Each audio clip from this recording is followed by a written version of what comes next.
BlackRock, DTCC, Fidelity. The entire thing was just institutions.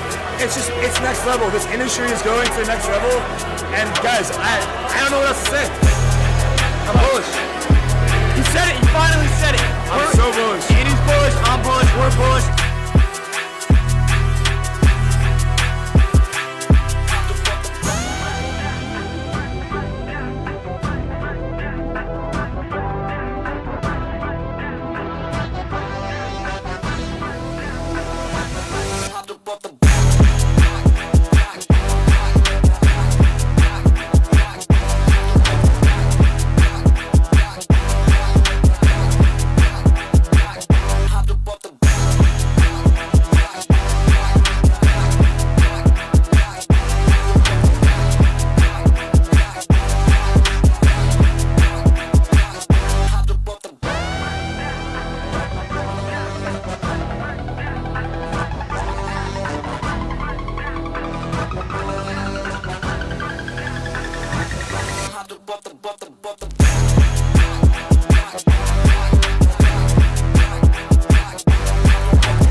We're going to the top.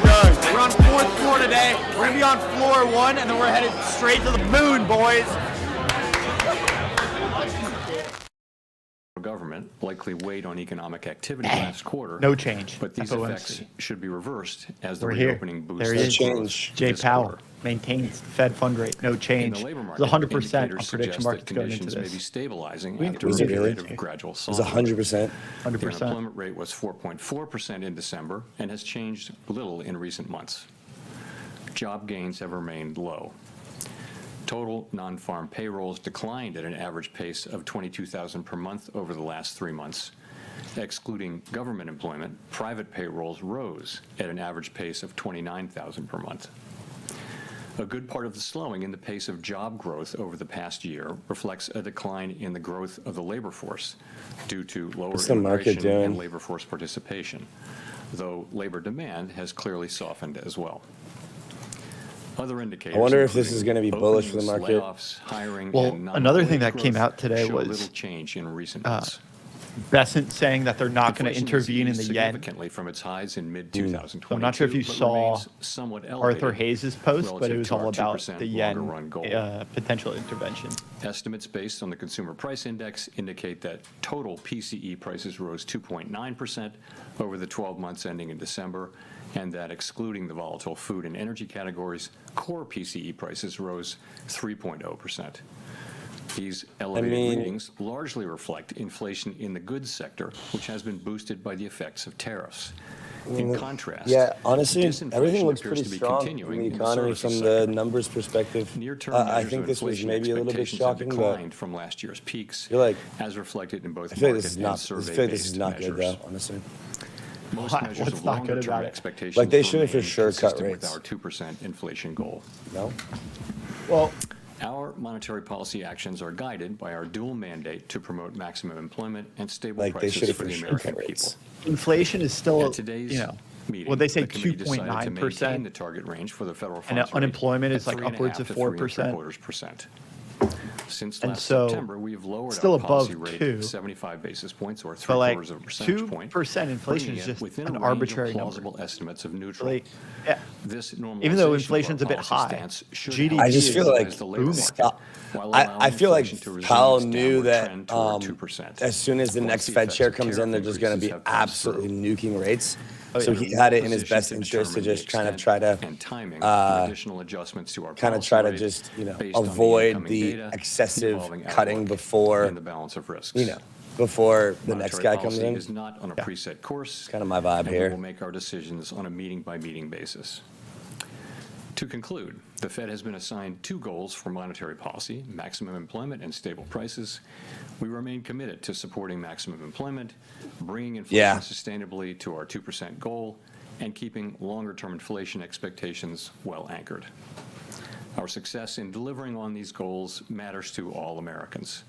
We at the Fed will continue to do our jobs with objectivity, integrity, and a deep commitment to serve the American people. 2% inflation. I look forward to your questions. Oh, that was quick. Look at all those hands go up. Chris Rugaber at Associated Press, thank you. I wanted to ask that, you attended the Supreme Court hearing last week. Gosh, the mention markets are probably firing right now. And Treasury Secretary Scott Bessent Prediction market criticized that as traders political. on it. Can you say why you attended? They're asking him and, about the court what you would case say because in he response to didn't the he didn't Secretary's pay criticism? attention to the subpoena. So let me start with, I don't respond to comments by other I don't respond to officials, comments by other whoever they officials, may he be. says. It's just not appropriate to do that. I will tell you why I attended. I would say that that case is perhaps the most important legal case in the Fed's 113-year Most history. important legal case. And as I thought about it, I thought it might be hard to explain why I didn't attend. In addition, Paul Volcker went to a Supreme Court case famously in, I guess, 1985 or so. So it's precedented, and I thought it was an appropriate thing, and I did it. Great. And then just quickly follow on the job market. You mentioned last month that the household survey might be distorted, and you also mentioned the potential for overcounting jobs, which would suggest that we're still in a negative hiring pace. So do you see the drop in the unemployment rate as solid? Amazon cut and, 16,000 workers yesterday what's because the basis of for AI. saying that things Yeah, have bro. stabilized? That's been Thank you. bound to happen. Yeah, really 2 questions. One is, so we're getting through the distortions in the data from the shutdown. However big they were in November, they're smaller in December. So we're getting to a place where they're no longer material. They're still there, but it's a tweak here and there. The reason why we changed the statement, let me pull it out, was simply, it used to say that judges that downside risks to employment rose in recent months. So we saw, data coming in which suggests some signs of stabilization. I wouldn't go too far with that, but some signs of stabilization. There are also some signs of continued cooling. And so we thought that was no longer an accurate description of the data. In addition, the outlook for economic activity has clearly improved since the last meeting, and that should matter for labor demand and for employment over time. So for those 2 reasons, we thought we would take that language out of the statement. Nick. Remember that Supreme Court case? If Lisa Cook gets cooked, market pumps. Nick Timrose, The Wall Street Journal. Chair Powell, you've generally avoided engaging with political controversies directly, and the video statement on January 11th was a departure. What made this different, and are you concerned it could draw the institution further into Arthur calls this guy debates? the Fed whisperer. So today on, I'm simply going to refer you to the statement that I made on January 11. I'm not going to expand on it or repeat it. So I'm just not going to, this is really about the press conference and the economy and what we did today, and some ancillary areas, but I'm not going to be getting into that. Can you say whether the Fed has responded to the subpoenas? I have nothing for you on that today. Wow, they're just hammering on the subpoenas. Mike. Michael McKee from Bloomberg Radio TV. Have you made a decision on whether you would remain as a governor of the Federal Reserve? And if so, would you tell us what it is? And if not, when might we anticipate a decision? No, and I really, once again, Wow. have nothing for you on that today. Al does not want to talk about anything. Why would you want to leave it all under the circumstances? Again. Dude. I don't want to get into this. Not something I'm. There's a time and place for these questions, but not something I'm going to be getting into today. Thank you. Thank you. Claire Jones, Financial Times. Thanks a lot for taking my questions. In another one that might, lead to a Give it a similar try. answer. We've seen quite big movements in the dollar over recent days. What do you think is driving the US currency lower? And have you been at all concerned just by the extent of the volatility we've seen this week? Thank you. So, Claire, as you probably know, we don't comment on the dollar. Really, the administration, especially the Treasury Department, has the job of oversight over the currency and exchange rates and all that. We don't comment on that. It's not our role. So, I have nothing for you. But, I mean, what's your view on the market movements? I mean, what do you think behind them? What's Is your it view on the asset market just movements? diversifying? Is it? Yeah, I just These don't- questions we are don't terrible talk today. about the He dollar. hasn't We don't answered talk a single about what moves it question. around.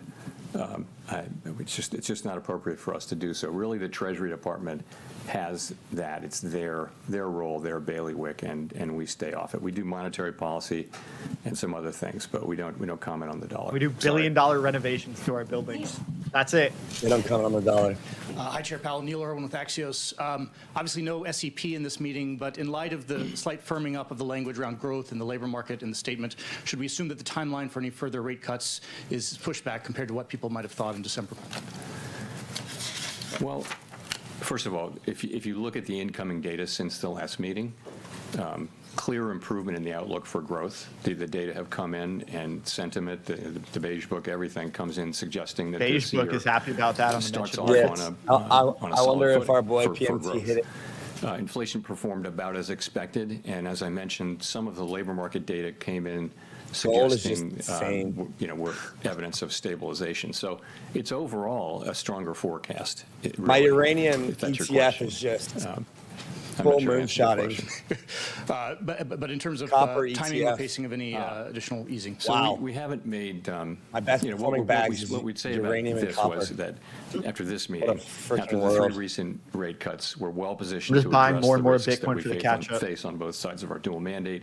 And Not we'll gonna continue to trace- make our I'm not gonna decisions chase the meeting by metals. meeting, based on the Well, you incoming just don't data, understand the rise of implications America. for- I get it, though, implications you know? for- and the It's all good, outlook and man. the balance of Some risks. of us have to Haven't stick made to any what we know. decisions about future meetings. I think America's the but, crypto capital of the world. The economy is growing at a solid pace. The unemployment rate has been broadly stable, and inflation remains somewhat elevated. So we'll be looking to Bitcoin looks goal pretty- variables and pretty letting the shaky data on this light the news way here. for us. Steve. Steve Leisman, CNBC, and sticking with questions you've answered. Thank you. Steve, boy. You had previously, I believe, described the current policy rate being at the higher end of neutral. And if you look at the longer run, the S&P and the longer run rates, 16 of 19 officials are actually below there on their long run. Is the Fed still in a process of bringing it down towards a middle range of neutral? And what would it take to get there?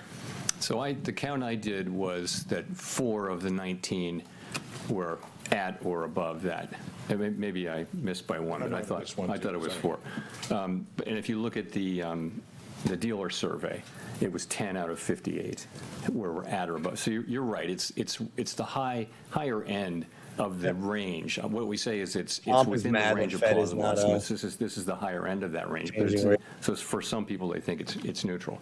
I think, and many of my colleagues think, it's hard to look at the incoming data and say that policy's significantly restrictive at this time. It may be Oh, sort of gosh. loosely neutral, or it may be This is somewhat not restrictive. bullish. It's in the eye of the beholder, and of course, no one knows Oh, with God. any precision. Bitcoin pulling back. So, if you had a follow up. I get what you're saying, but But my bags, sir, my bags are just fucking officials have pump unless you described lower the the Fed rate. being in a mode of bringing it down eventually over time. Are you still in that mode, or is this a place to hang out? Yeah, no, I Place to would hang say out. if you look at the SEP from December, most people had additional normalization. But at the same time, we've done a lot of the process of normalizing. A good piece of it is done with 75 basis points, and before that, 100. It's 175 basis points we've cut since we began cutting in September of 2024. So you've moved now to, Fed funds is running just a little below 3.65%. So you've moved a good way, and we think we're well positioned here to watch how the economy performs, look at the data.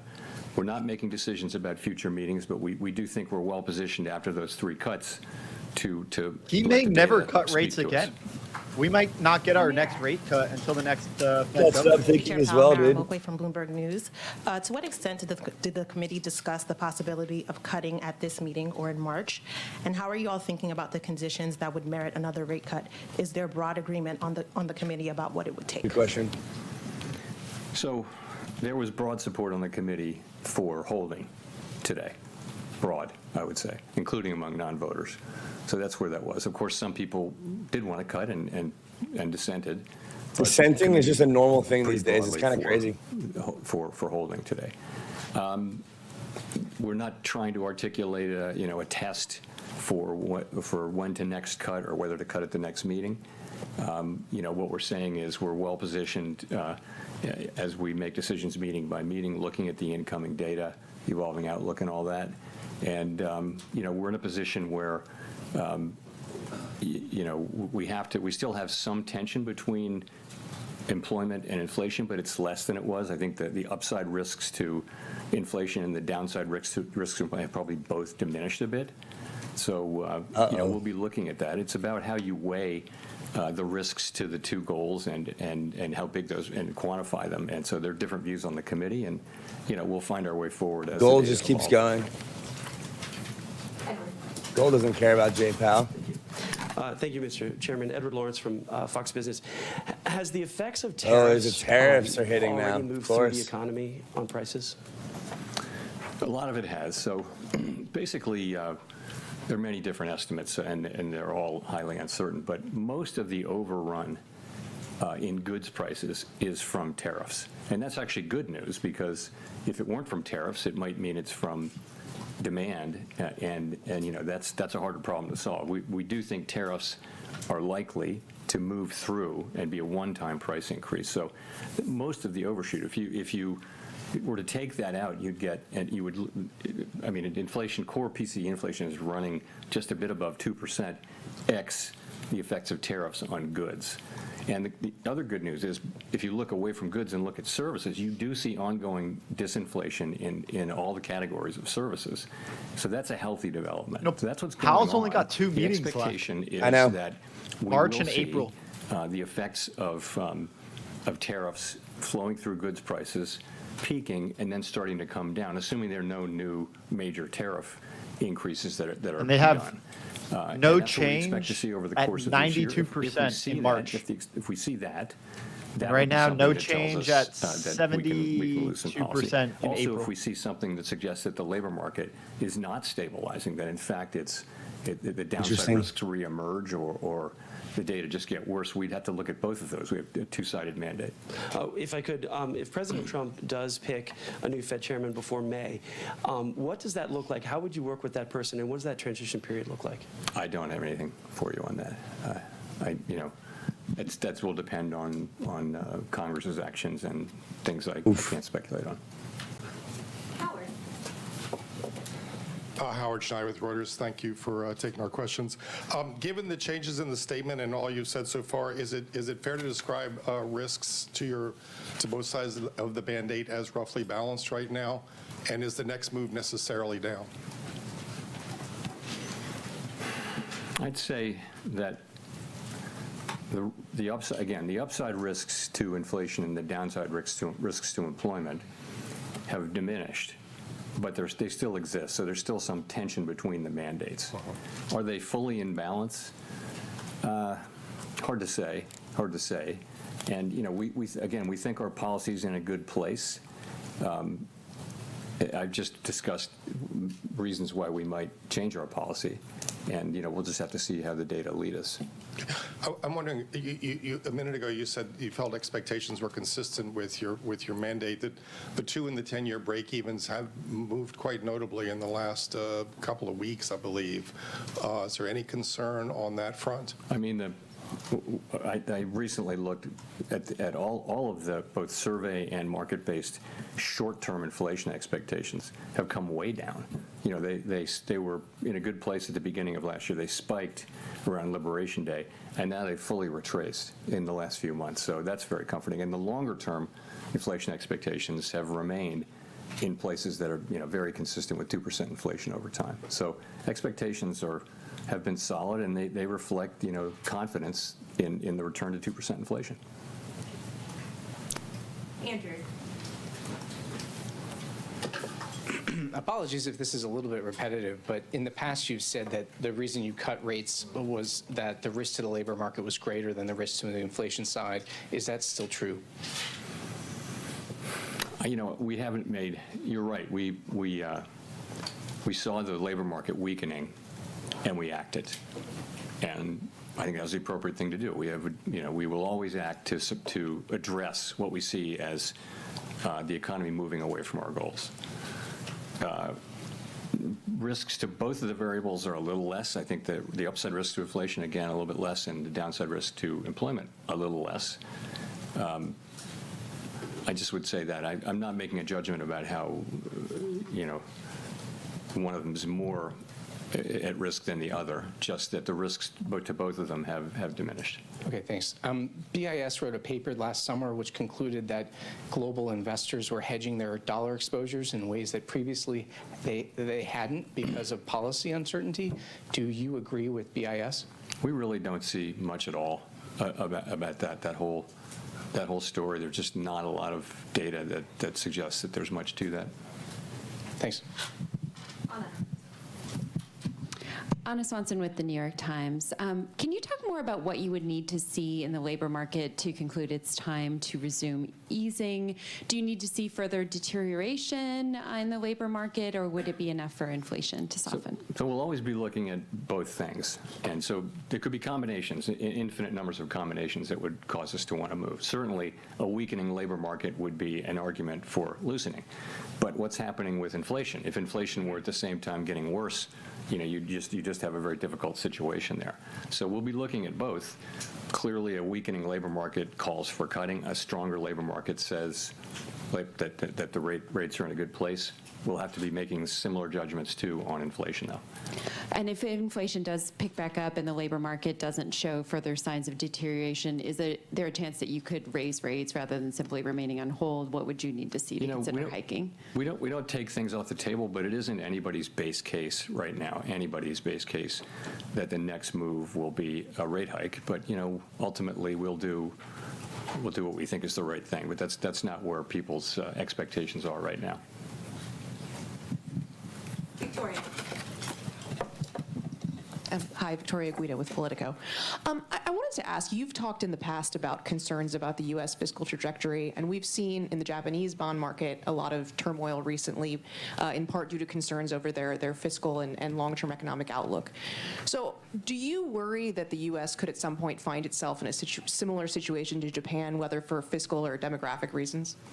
Over time, you've seen that U.S. rates have remained they haven't moved a lot, really for a while, but they haven't moved a lot because of what's been happening in Japan. So it's more of an over time thing. The U.S. federal budget deficit is, uncontroversially on an unsustainable path. The level of debt is not unsustainable. It's very much sustainable, but the path is unsustainable. And the sooner we work on it, the better. But right now we're running a very large deficit at essentially full employment, and so the fiscal picture needs to be addressed, and it's not really being addressed. So that's important. I'm not in any way connecting it to some sort of near-term market event, but ultimately it's something we'll have to deal with, and that in the end game, that's where you wind up, is in some kind of a difficult thing. But that's not where we are. It's not where Japan is either. But it's certainly not where we are right now. Does it reduce the effect of your rate cuts that longer-term rates have overall not really budged that much? I wouldn't say that. The thing is, technically, higher longer-term rates means less accommodative financial conditions. But remember, many things move longer-term rates. It's not mostly what happens on the short end. There can be effects of longer-term rates from moving our policy around, but it's much more assessments of the fiscal path and fiscal policies and risks and things like that move the 10-year around. You can look back at and find periods where we've been very actively moving the policy rate over the course of a year, and over the course of that year, the 10-year is exactly where it started.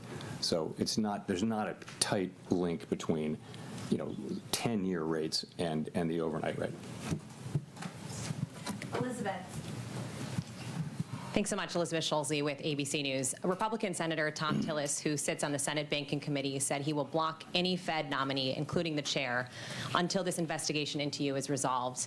Do you support this move by the senator, and what conversations have you had with the senator? I've got nothing for you on that.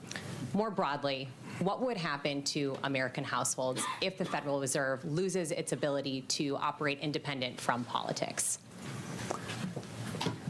So really, the point of independence is not to protect policymakers or anything like that. It just is that every advanced economy democracy in the world has come around to this common practice. It's just an institutional arrangement that has served the people well, and that is to have a separation between, to not have direct elected official control over the setting of monetary policy. And the reason is that monetary policy can be used, through an election cycle to affect the economy in a way that will be politically worthwhile. So this isn't, I'm not talking about the U.S. context, this is every advanced economy democracy of any size. So it's a good practice. It's pretty much everywhere among countries that look at all like the United States. And I think if you lose that, first of all, it would be hard to restore the credibility of the institution if people lose their faith that we're making decisions, only on the basis of our assessment of what's best for everyone, for the wide public, rather than trying to benefit one group or another. If you lose that, it's going to be hard to retain it. And we haven't lost it. I don't believe we will. I certainly hope we won't. But it's very important, and the reason it's important is that it's enabled central banks generally not to be perfect, but to serve the public well. You're confident it can maintain that independence at this point? Yes. I mean, I'm strongly committed to that, and so are my colleagues. Archie. Archie Hall from The Economist. On that sort of stabilization of the labor market question, how much do you see the weakening we saw over the past 6 months, year, as a kind of data mirage around immigration and the government shutdown and so on that's now resolved? Or how much have we seen a kind of real underlying firming up in the state of the labor market, do you think? Well, part of it is, to your point, part of it just is that labor supply, growth in labor supply has come to essentially a halt from a fairly fast clip of growth over the last couple of years, driven by immigration, and then the halt being driven by a very sudden stop in immigration. So many outcomes were possible with that. Supply came way down. It turns out that demand for labor also came down a very similar amount, maybe just a little bit more, which is why the unemployment rate has gone up. So I don't know whether that's a coincidence or not, but that's what's happened with that part. But if you look at other things, like, for example, just to pick a couple, the Conference Board's measure of job availability that came out, I don't know, was it yesterday or today? But, it shows, it's a survey showing that workers feel like job availability it's a very low reading. Just one reading, but it's an indication of softening. People, part-time for economic reasons, which is a category within the broader U6 category measure, has moved up significantly. So there are lots of, and I could go on and on, there are lots of little places that suggest that the labor market has softened. But you're right, part of payroll job softening is that both the supply and demand for labor has come down. Growth in those two have come down. So that makes it a difficult time to read the labor market. So imagine they both came down a lot to the point where there is no job growth. Is that full employment? In a sense, it is. If demand and supply are in balance, that you could say that's full employment. At the same time, do we really feel like that's a maximum employment economy? It's very challenging and quite unusual situation.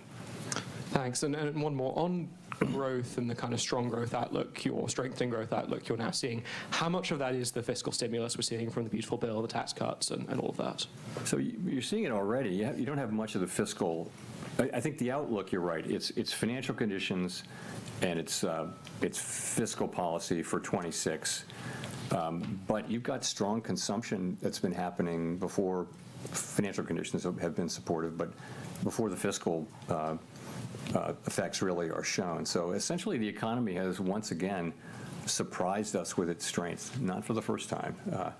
And, consumer spending, although it's uneven across income categories, but consumer spending overall numbers are good, and we're benefiting from the AI build out of data centers. That's another thing we're benefiting from. But the economy overall, the growth is on a solid footing. It looks like, and it's not just those things. It's just the consumer is filling out surveys that sound really negative and then spending.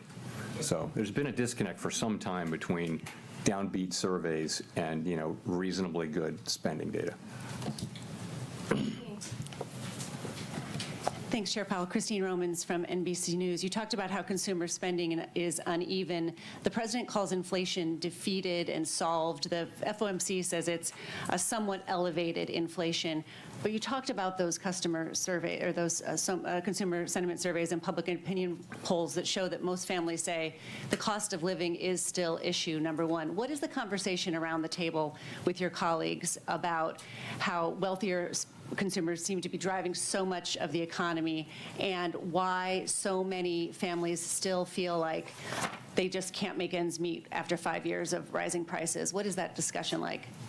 So a couple things. One, there's something to it in that we know that higher income households that tend to own real estate and tend to own stocks, securities, and those assets have been going up in value, and increases in wealth do support spending over time. So, and that's clearly a part of the story.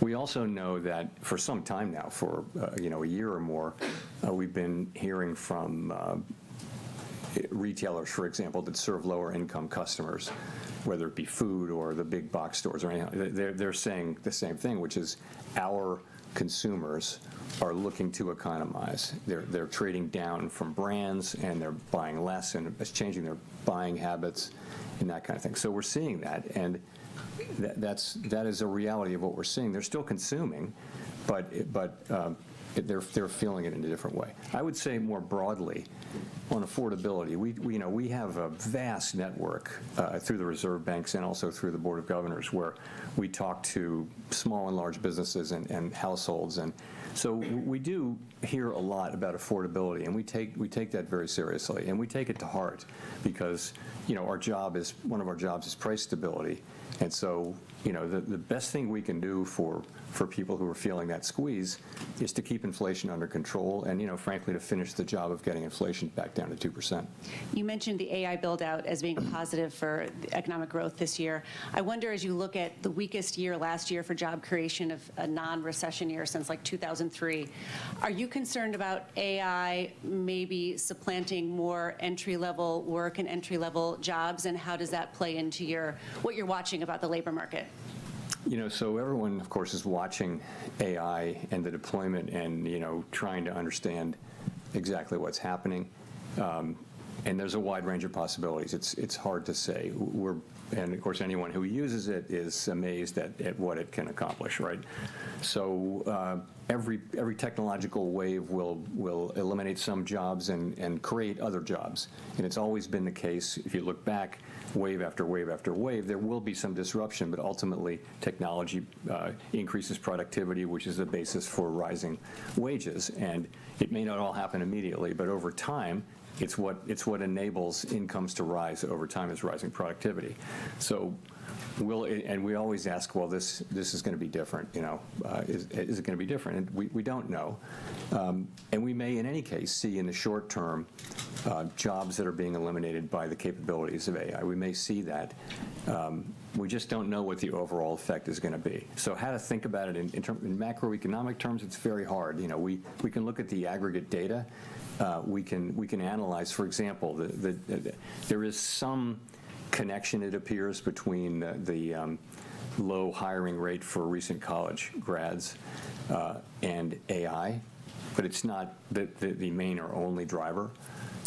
You hear large companies, though, many of them saying that they either won't be hiring for some time, or that they're hiring less, or that they're laying people off, and they tend to refer to AI when they do that. So we're all watching and learning, and it could certainly have pretty significant effects on the economy, the workforce, and our society. We don't really have the tools to address the concerns that may arise, but we have a lot of people who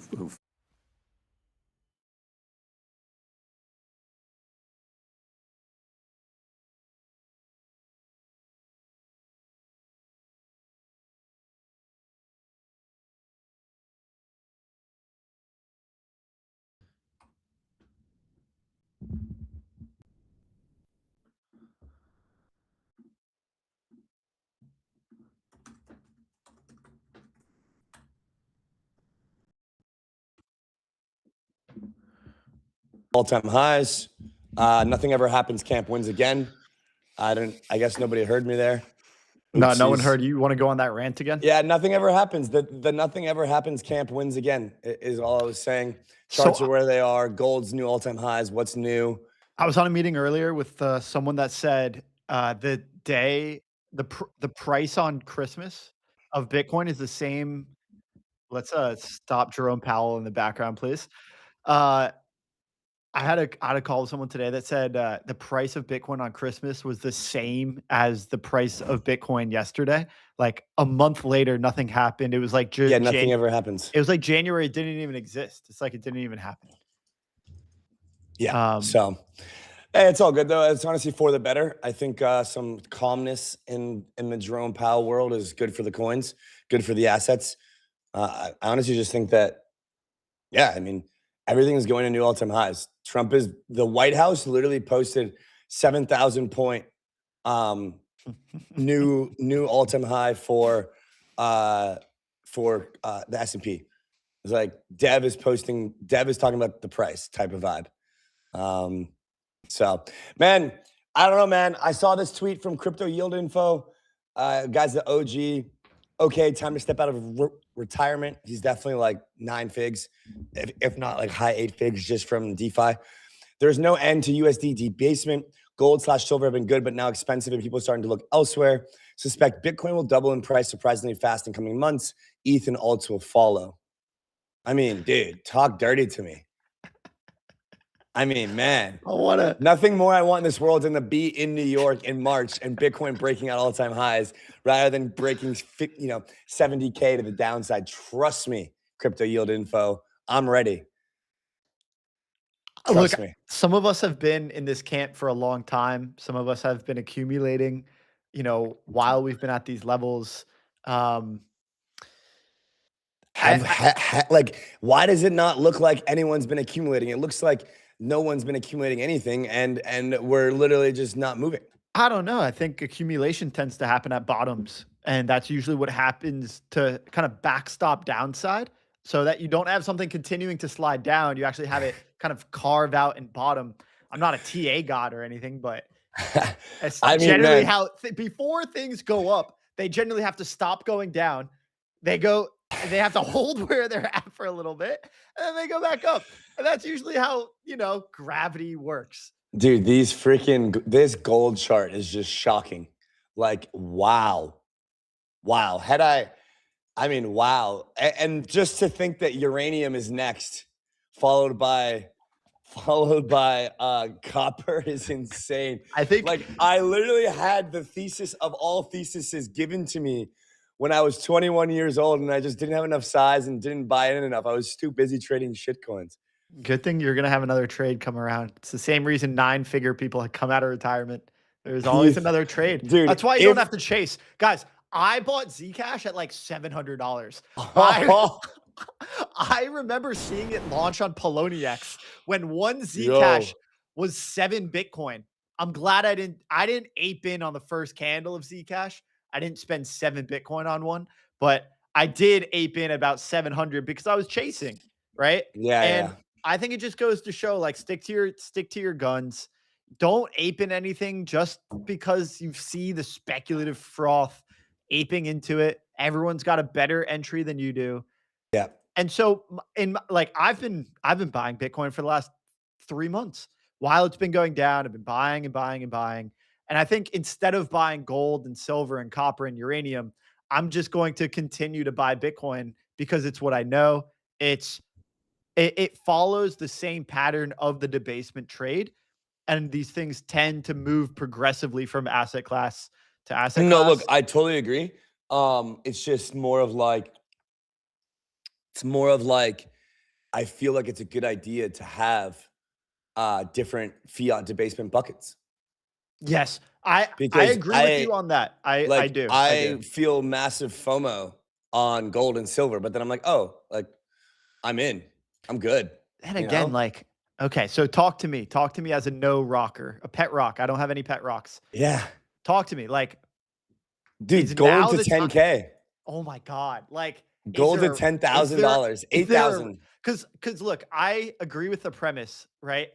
These are all part of the debasement trade. We see fiat, what's happening to it. We all believe this is the direction that it's headed. So a basket of assets to protect against debasement makes perfect sense. As a no rocker, how do I, like, where's the entry? I have no idea, but it's not right now. That's what I'm saying. So like, you got to wait for the rotation to happen, right? It's going to come. I mean, look, gold has had 1, 2, 3, 4, 5, 6, 8 green candles in a row. Weekly, monthly, dailies. Weekly has been 4 in a row, 4 massive Johnnies. Massive Johnnies.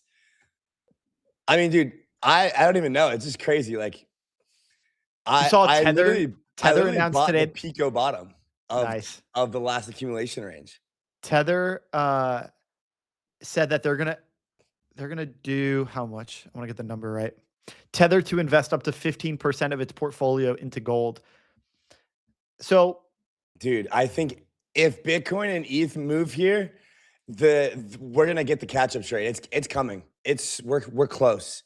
We gotta be close. I like the people who are charting and pricing Bitcoin and ETH in Gold and silver terms, because they're getting smoked. Getting absolutely smoked. Smoked.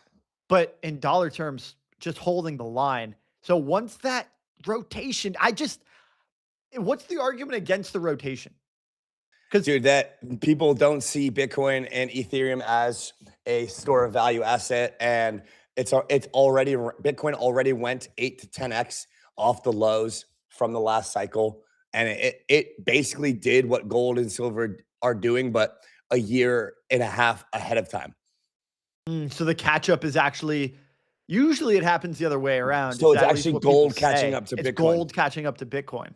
Yes, that is the bearish thesis.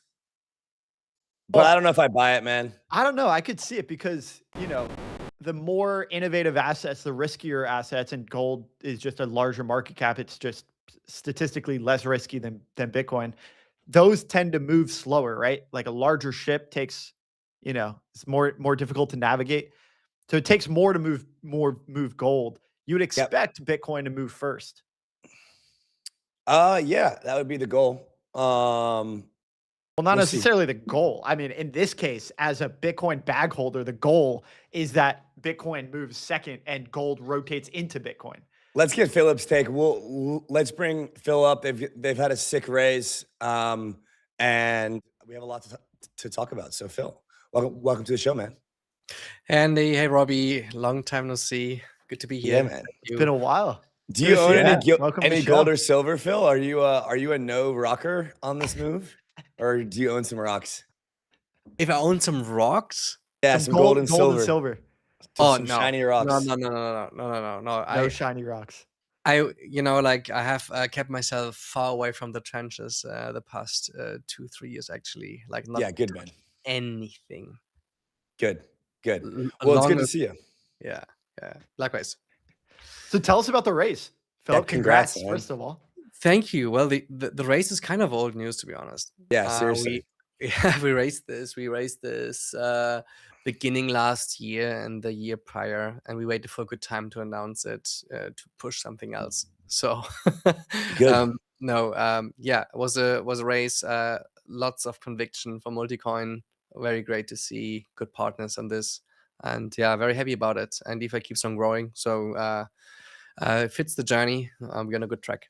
Phil, before we get into everything happening with LiFi and the entire interop space and neobanks and all this thing, Like from someone who just raised a significant amount of capital, we're talking about our personal like portfolio allocations. How do you manage, whatever the size of the raise was, how do you manage that size of capital, right? Do you have treasury management, a third party partner, or do you guys manage it yourself? How do you think through that, management strategy of the portfolio? So obviously, over the past 5 years, so overall we have raised $52 million, and obviously the temptation to invest into certain things, may it be partners we implement and we bring order flow to, or may it be certain yield options. We have been very tempted in a vast amount of directions. However, we came back to not taking any risk, literally. So we have a little bit in yield bearing options, essentially, but very conservative.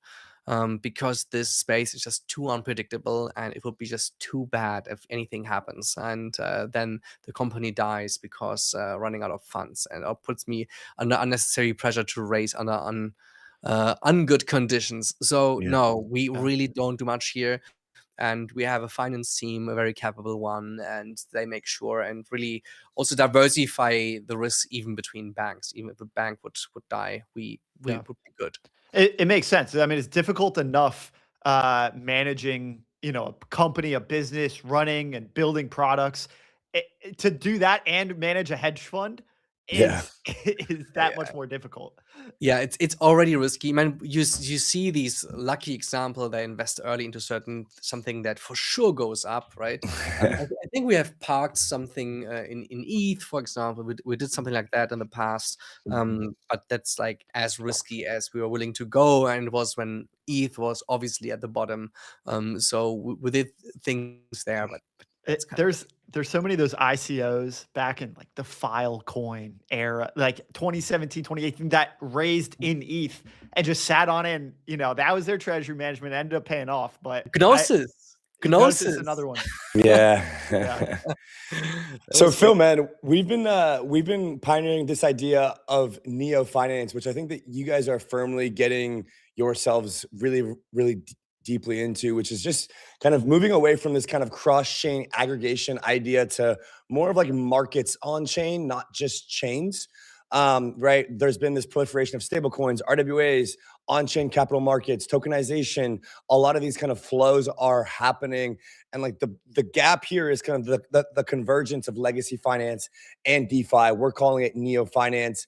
What is changing as you guys are building and prioritizing the product, right? I think you share this vision, you share this idea of, kind of seeing all assets come on chain.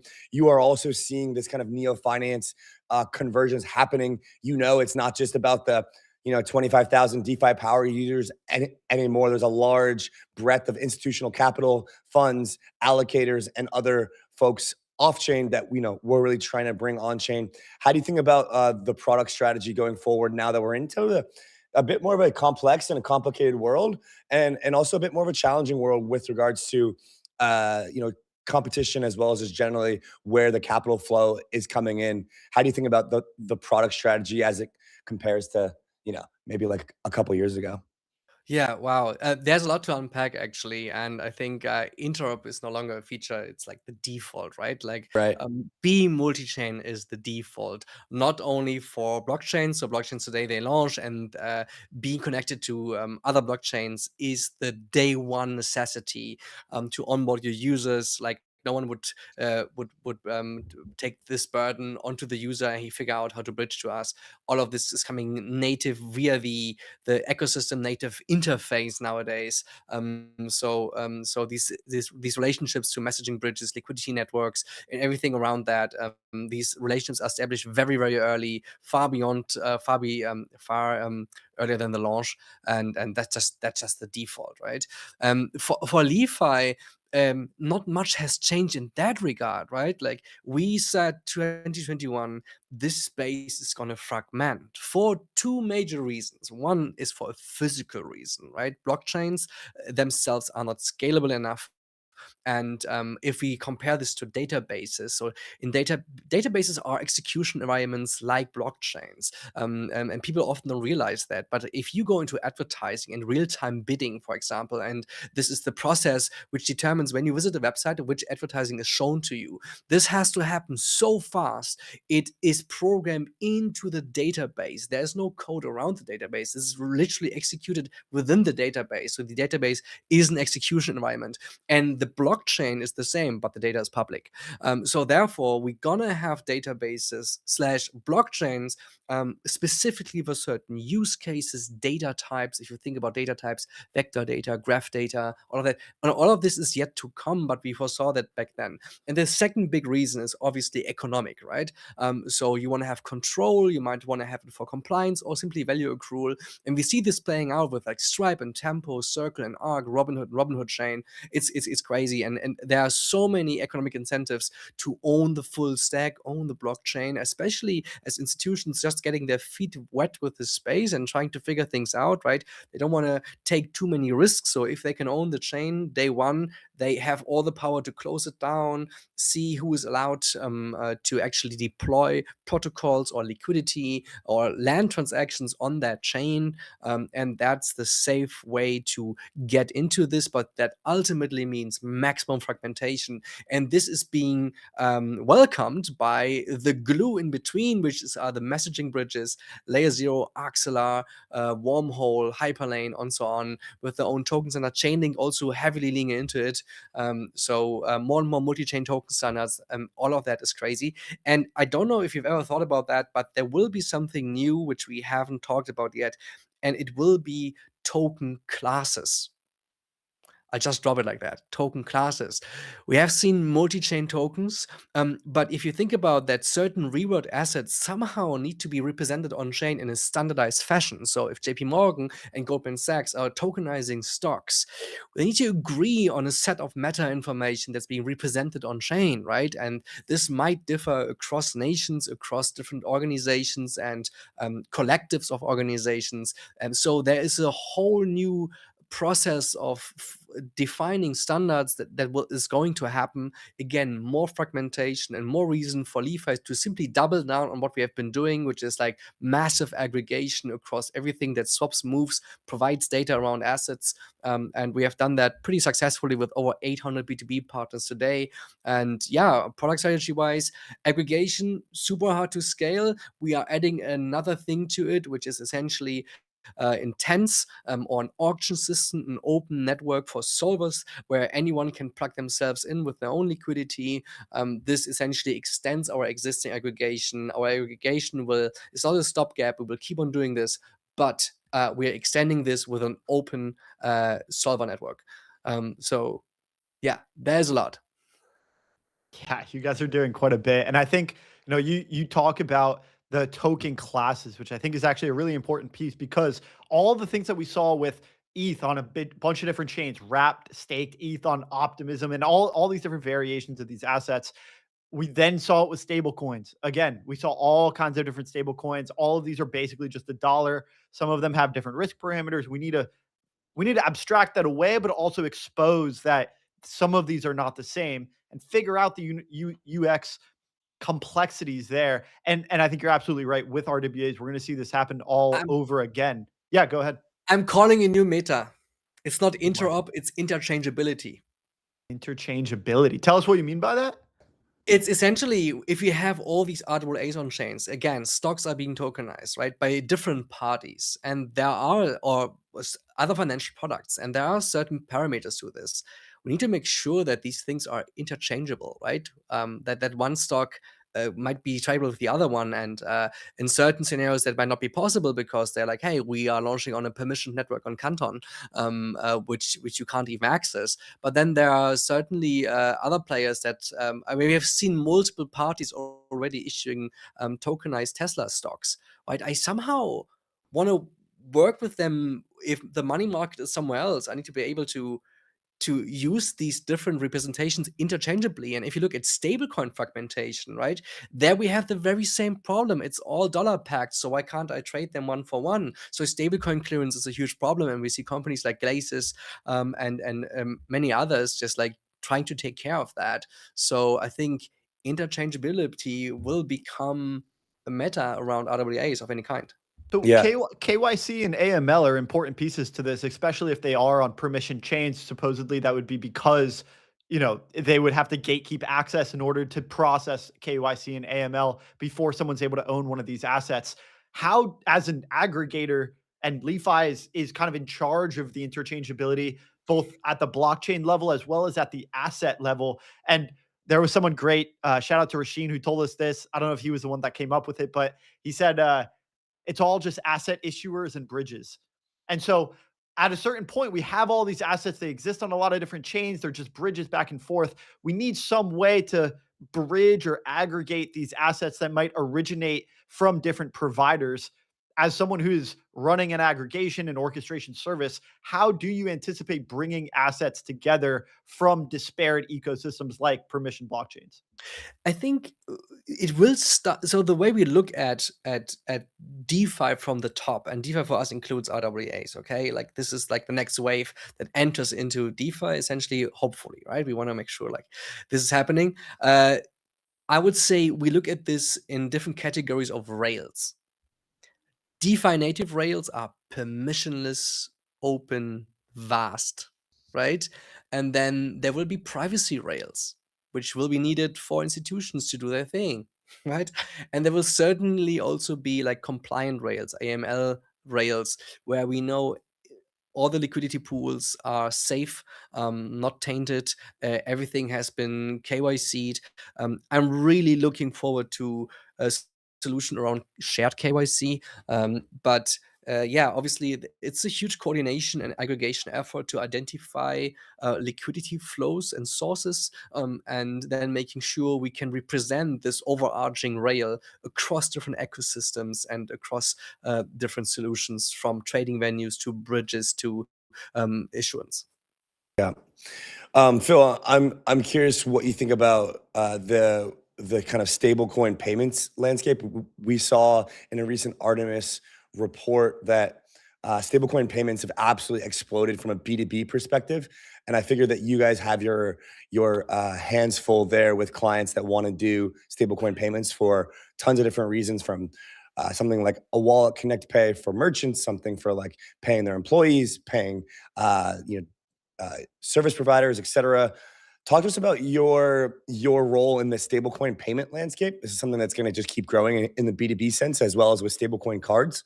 I know you guys are really kind of getting into the neobank world as well with some of your clientele. What does this actually look like from the back end for you guys? Are you facilitating stablecoin payments? Are you facilitating transactions in neobanks? How do you kind of think about the importance of this and the growth of this sector? So first of all, on the demand side, obviously, we have been the biggest cost savings are in international payments of any kind, remittance, for example, or salary payments for EORs. All these service providers around that, they massively profit from stablecoins. Settlement is much cheaper. Foreign exchange can essentially be skipped in many ways, or just be done much more efficiently and faster. So this is where the demand is coming from. And then how LiFi engages here, well, many of these new stablecoins are issued as multi-chain assets. And while Stargate, for example, or Layer 0 provides an API for all their OFTs, which was not always the case, by the way, others don't do that yet. So there's a lot of manual aggregation effort necessary. And then also still we see these payment providers partnering with different chains. So depending on where they want to have their stablecoin settled, you need a variety of routes to make that possible. So aggregation here really is the key solution for many of these players to settle their payments, get access to any kind of stablecoin, also to change their mind, because we see large players like PayPal with PyUSD incentivizing ecosystem players to use them, right? Providing higher yield. And that might get some smaller startups to change their mind and settle in a different stablecoin. Why not? And we see multiple of these incentives. So here, LiFi really gives you full flexibility. Philip, the interop space and the crypto space as a whole has changed quite a bit as of lately. This institutional adoption is quite beneficial for some of these companies. We've also seen some companies that still have not found product market fit. They're laying off people. They're maybe getting acquired if they're lucky and setting up shop that way.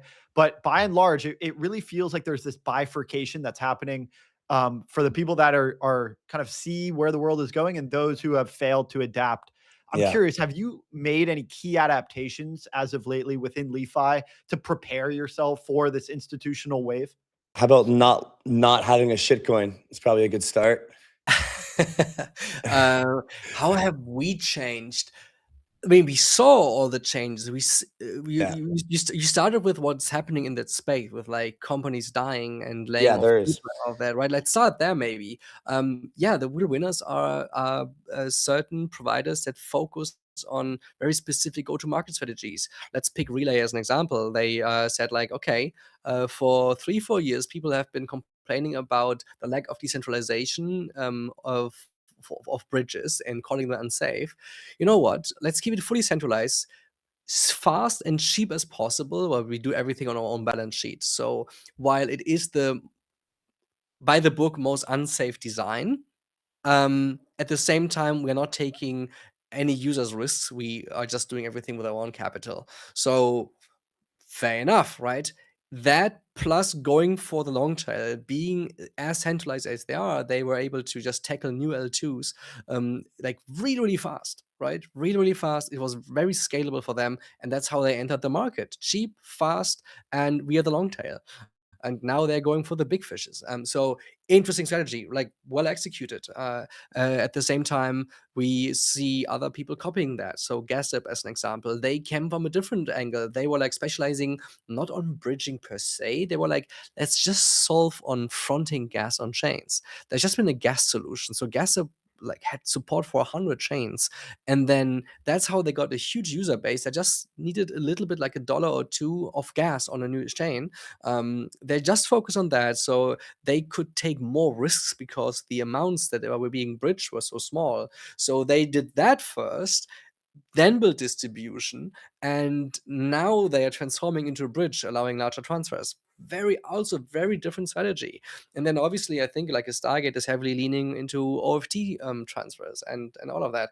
So we see more specialists. The generalists have been dying, and it is really clear that now the space starts consolidating, and what matters is distribution. Distribution power is king, and that also counts for LiFi, right? Like this is where we also see our power nowadays. We have so much flexibility in terms of how we structure our business, how we operate, how we want to execute over the next 2 years, because we are in power in many ways, and that's the same feeling others are having with their position. I think this is all that counts nowadays. And it's really hard, depending on your existing market positioning, to go up and win more distribution if your sole focus was B2C, for example. B2C interfaces, the loyalty in crypto, we know the loyalty crypto is very small, right? Yeah. Phil, are you going to be in New York this year at all? Oh, I'm constantly in New York. Next Nice. time, 9th to the 15th. Yeah, I'm going in and out, Andy. I know we should have a beer again. I will be, I'll be in February 9th to 15th. I'll be back. Otherwise, I've also been just like for 2 nights, for dinner, for investor meetings, whatever, customer meetings. And then I aim to move permanently in March.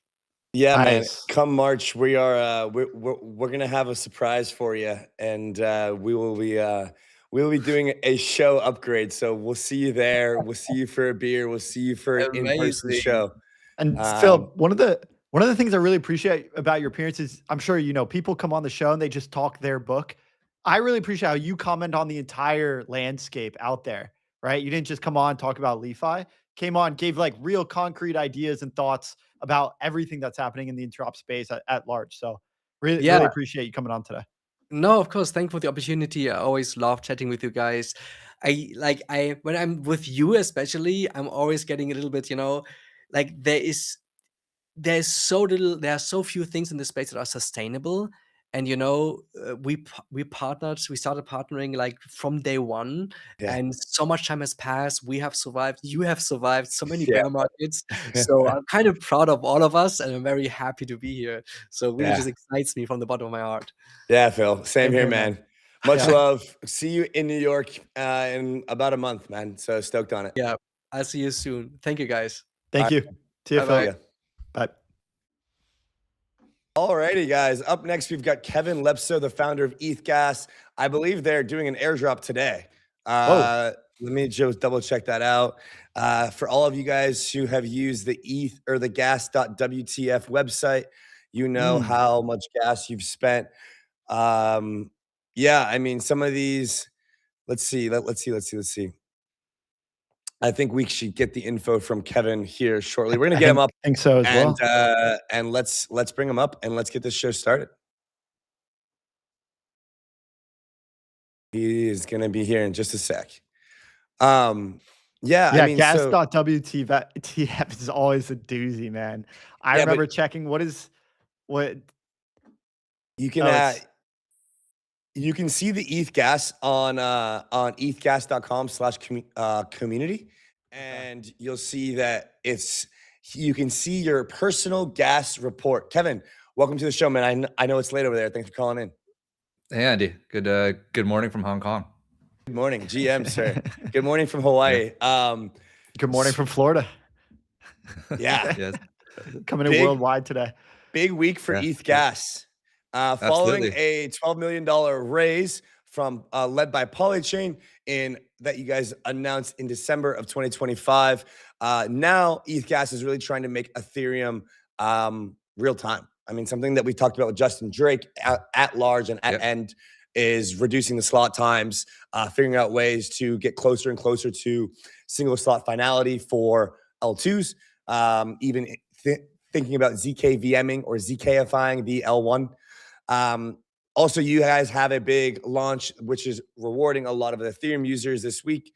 So where do we start, Kevin? Maybe you can give us a rundown of the philosophy and principle of why you're building ETHGas, what it aims to do, and a bit about yourself. I think that's a great place to hop in there. Yeah, for sure. Absolutely. So well, I guess at a high level, you have, well, in the real world, we have commodity markets, right? Like we trade oil, gas, energy, pork bellies, and a whole bunch of other things, right? And these markets exist because, well, basically they reduce a lot of risk in the ecosystem, right? Like there's suppliers who need to kind of manage their cash flow, their offtake. There's buyers who also need to manage their demand as well. So it just kind of reduces risk within the ecosystem. And fundamentally, you kind of like eliminate cartels. There's a lot of people who kind of control, the real world commodity markets, just as we're seeing now with some of the precious metals.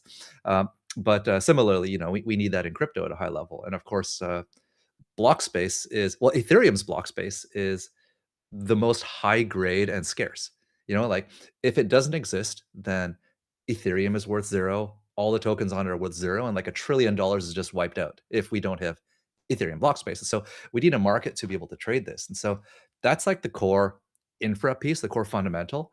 And what we've done is we've said like, well, now that we can kind of like acquire and hold on to block space, like what else could we do with it? And so this is where the real time part comes into it, which is that like, previously it's all about like MEV, which is just like extracting and front running, like the everyday person. So you have these sophisticated traders who are watching trades in the mempool and they see like, oh, Andy's gonna buy this NFT, I'm gonna snipe him, right? Whatever it might be, right? So that's kind of been how it just people took that as the status quo. And so we thought, well, what if we just took a block? Validators are intended to run on like Raspberry Pis. Those are not the most robust machines, but what if we took a block, attach it to a high-powered machine and cut it into hundreds of pieces? And so when you cut this 12-second block into many pieces, we can provide like an update or like a synthetic update every 50 or 100 milliseconds. And so instead of just trading once over 12 seconds, you could trade like 100 times, like 2, 5, 10, or 100 times. And effectively, Ethereum is like a real-time blockchain. And so you get faster confirmations than all its L2s. You get faster confirmations than all its L1s. It doesn't change any of the security guarantees.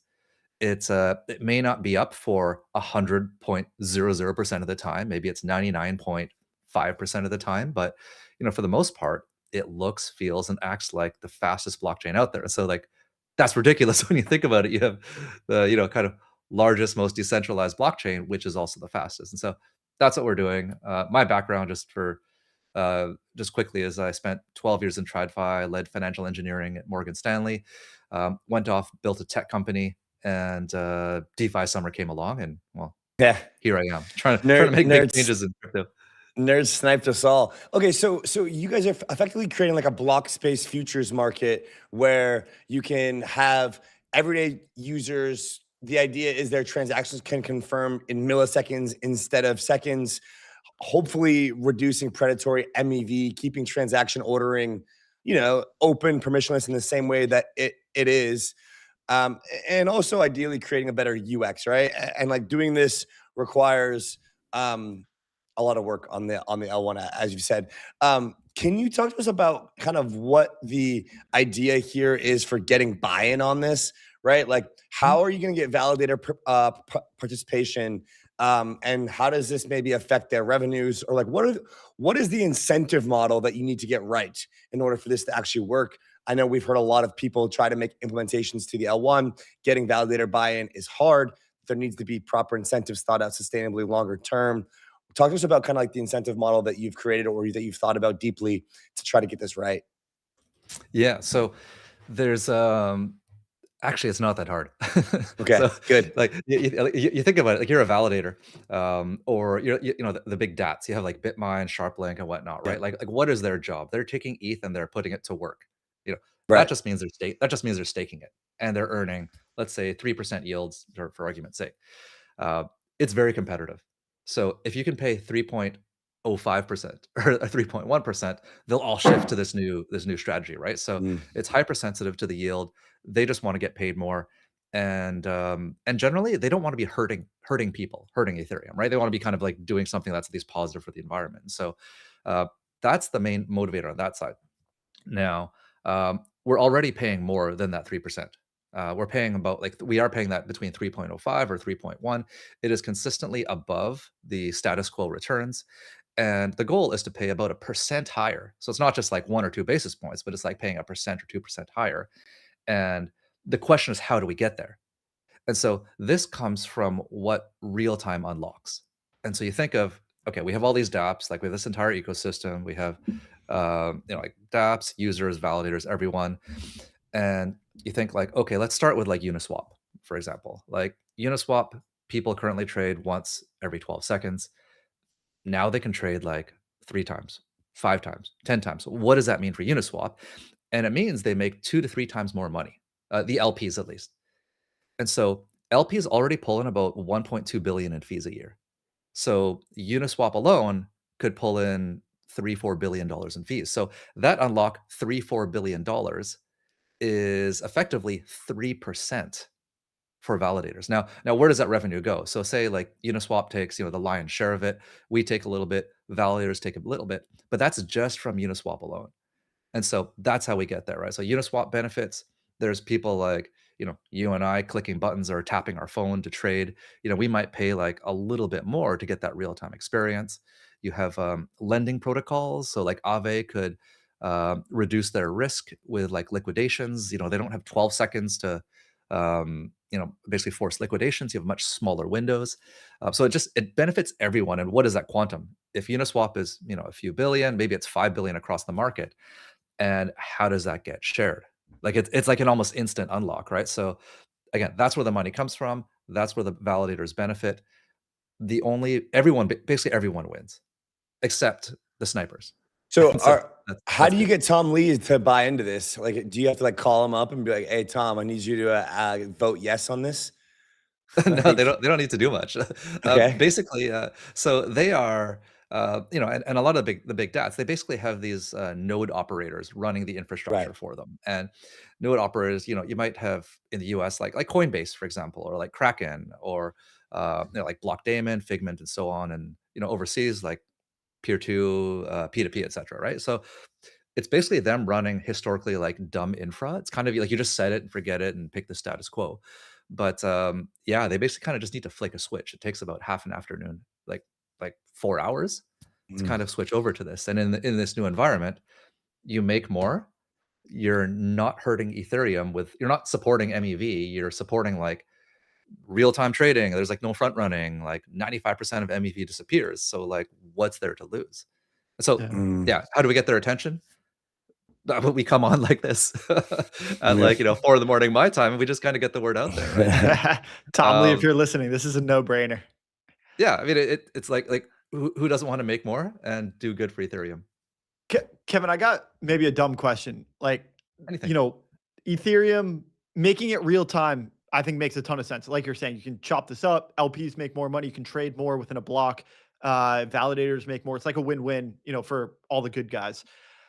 As far as the block space futures market, my dumb question is, don't we already have ETH? Like, doesn't ETH allow us to buy like inclusion in a block or become part of a block? Isn't that effectively a measurement as far as how valuable block space is? Why do we need another monetary instrument to measure the value of block space? So there's two parts to this. One is just like securing your place in the block, right? So there's a lot of uncertainty around like, hey, there's a block coming up. I've sent some order flow to this block builder and maybe not this other block builder. I don't want to leak information. And so like, is my trade going to go through? Yes or no? I don't know. And so this just gets you certainty, right? And again, like a lot of these decisions are made on the fly by searchers and snipers, right? And so like it's also kind of changing the meta there. The other aspect to this is that you think about what this unlocks, right? Like the words are kind of like crypto institutional finance and bringing like RWAs, real world participants on chain. And this comes back to Morgan Stanley days. And so the broader TradFi world consists of, and I'm going to simplify this, of course, you have like equity markets and you have fixed income. Crypto is largely like an equity like market in the sense that you have all these tokens kind of going up and down. There's no concept of fixed income at like the very foundation. But now we have it, right? If validators can effectively sell their block space, 5 minutes, 10 minutes, and into the future further, they're effectively doing like fixed rate staking. And that is the kernel of like a yield curve of a term structure that we're embedding at the very core of Ethereum itself. And so there's a number of factors at play. One is simply block space futures. We have validators and the users who have less risk. There's more certainty to landing your trades on chain, but we're actually building the foundation of a yield curve, like a native yield curve on Ethereum. And so I think that's a huge unlock. I think of Ethereum as like the euro in some sense. You have this like this other supranational, this other economy. People are moving their assets into this Ethereum world. And now we can do it more predictably. Now pension funds, insurance companies with long dated asset liability management, they can come into crypto and do Ethereum based pensions and insurance plans. And it's a whole nother world. So, why do we need it? It has its function in the very commodity like aspects, but it has its function also unlocking different types of financial instruments. Yeah. Yeah. Kevin, do you have anything to say about the token strategy with regards to the gas spending and kind of thinking about how to allocate to the gas guzzlers of Ethereum over the last 5-ish years? That was an interesting dynamic there. I think it aligns with the product vision here that you've laid out. What's your kind of reasoning or hypothesis behind the way that you guys wanted to structure this gas token reward system? Yeah, so we've had our first airdrop, and we're not done. Now, the background there is that like we were looking at like airdrops, and like we only have so much capacity from an airdrop perspective, right? Now you have who are the users who've kind of made Ethereum what it is, right? And there's many people out there, but you go back a few years ago, and people were paying like $100 in gas and $200, like unreasonably so for these NFTs that are not worth as much now, that are worth less than the gas they spent itself. But like, had we not had that, we would not have like pushed the limits on Ethereum. We would not have we would not have like the roll up like roadmap. We wouldn't have L2s. We wouldn't have shifted like all that capacity wouldn't have been constrained to us to be forced to have all these L2s, right? And so what's that done is it forced basically like the L2 roadmap. It alleviated pressure on the L1. There's been a chance for L1 to kind of catch their breath. And as you mentioned earlier, you have like ZKVMs and be able to prove blocks in real time. So now the L1 is caught up to some degree. You know, you have much more bandwidth. Like gas is going to go hopefully to 200 million, 300 million this year, 10 times larger. We're going to be real time as well. So 2026 is a hyperscaling year. So yeah, it comes back to those people who made Ethereum really what it is, and kind of trying to reward them as best we can. And you know, we can't pay them back for all the gas they've spent Yeah, of over course. time. You know, I mean, we'll see how our token does. I don't know what that is, like a 1000x return. So no promises, right? But you know, like you know, we'll do what we can. But it was basically aligning with them, and so we wanted them to benefit to some degree, but secondly, accrue governance. Yeah. Because like how do we, yeah, as I mentioned earlier, this is a big unlock, right? Yeah. The dApps benefit, people benefit, validators benefit. And for those users who, again, made Ethereum what it is, I want them to have a say in this. And so Yeah. we're just getting started. We'll do things along like people who trade within a real-time environment. How can we, you know, drop them stuff or just like trying things out? There's a lot in the pipeline. Is it too late to claim the airdrop for the community who's listening? It is. Well, I mean, they can still claim, but they had to have basically participated in our campaigns a while back. Okay, got it. So the gas report campaign? Correct. Yeah. Unlock your personal gas report. Sweet. Yeah, basically Cool. breaks down like how you spend gas and well and how much. Wow. Some guys are like 500 ETH. They're just like, Oh my where did that gosh. go? Yeah. That's scary. Yeah. That's scary. What Um, does your gas report look like, yeah, Kevin? what is yours like, Kevin from DeFi Summer? It's pretty uneventful. It's like 27 ETH, so it's not off the charts. I wasn't big into the kind of the NFT craze. It was more just conventional, just like I'm just gonna swap a little bit here and there. The So NFT minting got people good, huh? yeah. Yeah, I remember that one other side mint was insane. Yeah, and again, thank you for your service to whoever participated in that. Right? Yes. Super. Do you think there's any truth to the burn these days? You know, all the EIP 1559, the merge, and ultrasound money thesis. Like, do you think ETH ultimately becomes deflationary as a result of burning some of that excess gas spent? We'll see. I mean, I don't have a strong view. You know, we have more capacity. We have definitely, I think, the ability to burn more gas. You know, I think with what we're doing, absent what we're doing, you know, gas prices drop significantly. Like we're in a like 0 point. I should know this, you know, 0 point something Gwei market today, It's right? tiny, yeah. Which is great. But the most important thing that builders and we can do is find an ability to drive more utility and demand to Ethereum, right? So here we are saying like, on the one hand, you have block space and the L2 roadmap, basically like reducing gas fees on L1. But at the same rate, here we are saying like, now you can trade 10 times in the block, right? So that absolutely increases demand for the L1 itself. Is that going to cause more burns? Yes, right? It's going to cause the base fee to rise a little bit more. We will see more burns. And so where is that balance going to be? You know, like TBD, we'll find out. But yeah, you basically have two parts. You have like the bandwidth on one part, you have the throughput on the other part. And so as our, you know, as the block space increases, prices are going to go down. But as we drive demand up through a bit better UX, it's going to kind of offset that. So we'll see where it goes. Well, Kevin, man, I know it's late. We're going to let you get back to sleep, or I don't know if you're just going to stay up for the rest of the day now and just make it a powerful one. But I was thanks planning for on joining. it. Yeah. Thanks for having me. Nice. All right, Congrats guys. on the successful launch, man. It looks great. Thank And you. Yeah. we need more of this implementation on the L1. I think a lot of people want to see this happen. So glad that you're pioneering this. Thank you for having me. It's been great. See you next time, Kevin. All right, guys, we'll take a quick commercial break and be back with our next guest. And we'll wish Kevin a goodbye. See you guys in a second.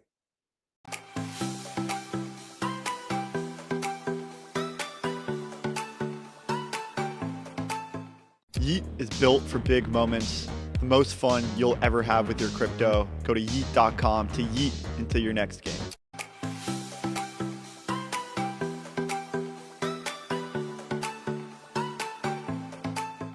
Not your keys, not your coins. From the team that pioneered cold storage, Trezor has just released its new wallet. Guys, if you are still using hot wallets in 2025, 2026, you are missing the entire point. Secure your coins. Get a Trezor at trezor.io.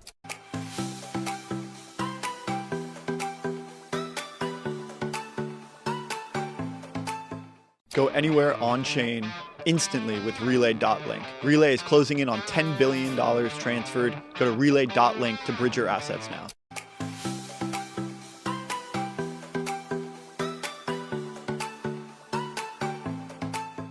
Money shouldn't wait for Mondays. Following its real upgrade, Polygon is now one of the fastest chains for stablecoin transfers and payments. Visit Polygon Technology to learn more.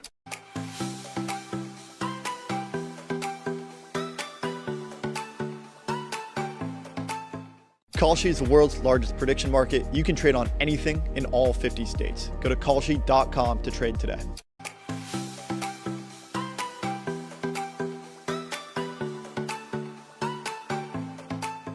Talk to AI like your lawyer or your doctor or your therapist. Yours, private, and here today. Visit near.ai to have a fully private chat experience.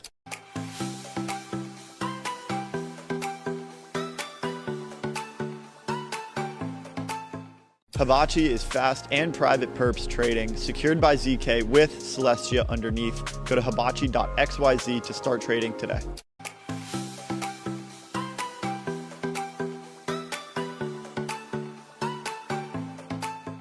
Looking for yield that stands out? Infinify gives you just that. Deposit stablecoins and earn far more than the current savings rate. Infinify is a battle-tested, reliable DeFi platform that is ready to go. Head to infinify.xyz.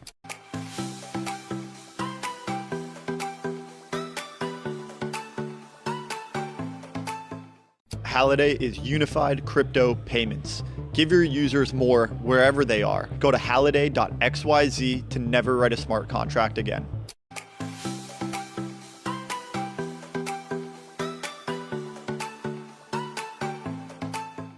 Open, stable, borderless. Frax is building the next generation of stablecoin infrastructure for the digital finance era. Visit frax.com to learn more today.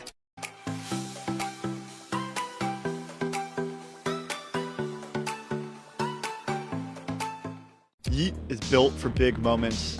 The most fun you'll ever have with your crypto. Go to yeet.com to yeet into your next game.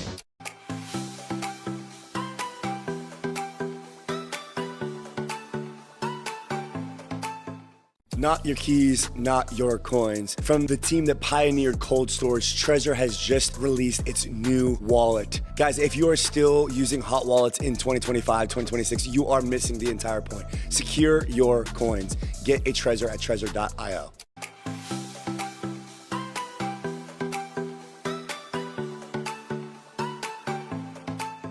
Go anywhere on-chain instantly with Relay.link. Relay is closing in on $10 billion transferred. Go to Relay.link to bridge your assets now.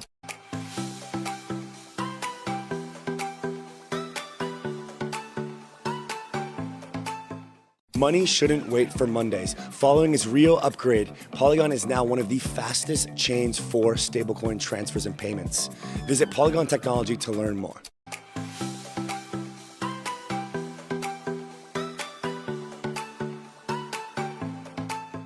Kalshi is the world's largest prediction market. You can trade on anything in all 50 states. Go to kalshi.com to trade today.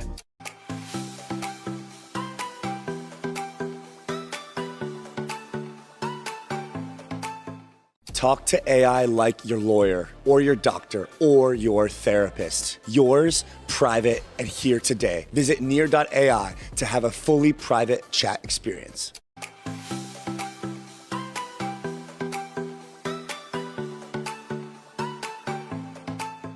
Havachi is fast and private perps trading, secured by ZK with Celestia underneath. Go to hibachi.xyz to start trading today.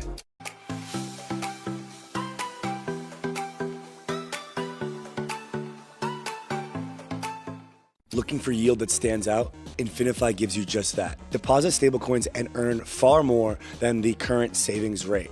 Infinify is a battle-tested, reliable DeFi platform that is ready to go. Head to infinify.xyz.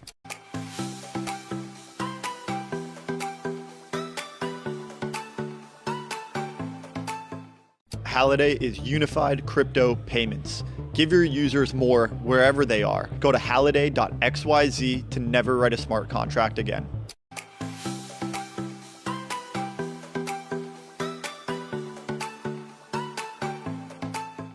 Open, stable, borderless. Frax is building the next generation of stablecoin infrastructure for the digital finance era. Visit frax.com to learn more today.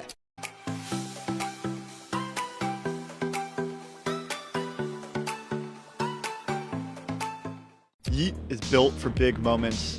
The most fun you'll ever have with your crypto. Go to yeet.com to yeet into your next game.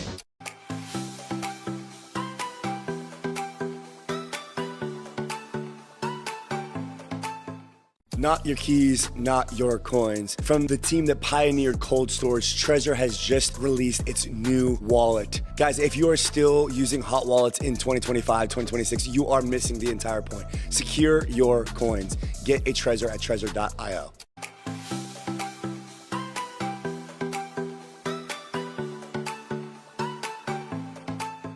Go anywhere on-chain instantly with Relay.link. Relay is closing in on $10 billion transferred. Go to Relay.link to bridge your assets now.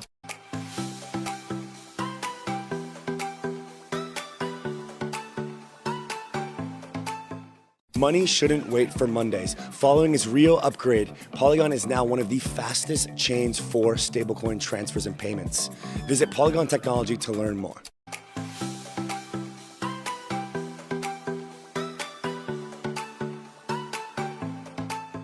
Kalshi is the world's largest prediction market. You can trade on anything in all 50 states. Go to kalshi.com to trade today.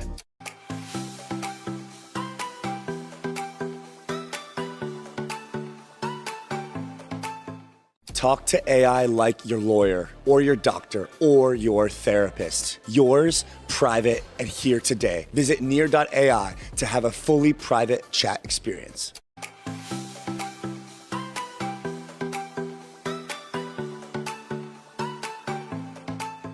Havachi is fast and private perps trading, secured by ZK with Celestia underneath. Go to hibachi.xyz to start trading today.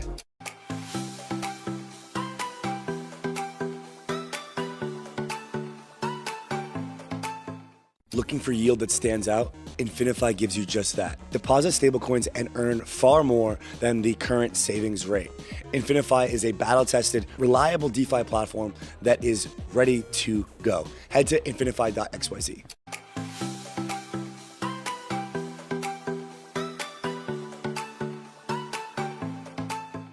Halliday is unified crypto payments.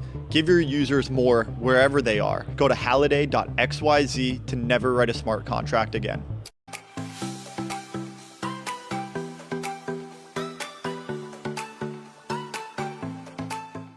Open, stable, borderless. Frax is building the next generation of stablecoin infrastructure for the digital finance era. Visit frax.com to learn more today.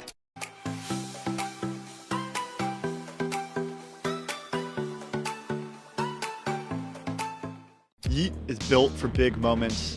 The most fun you'll ever have with your crypto. Go to yeet.com to yeet into your next game.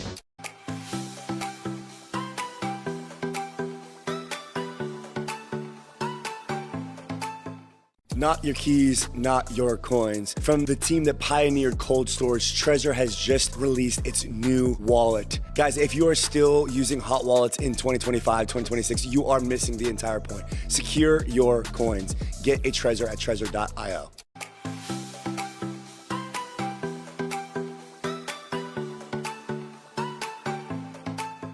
Go anywhere on-chain instantly with Relay.link. Relay is closing in on $10 billion transferred. Go to Relay.link to bridge your assets now.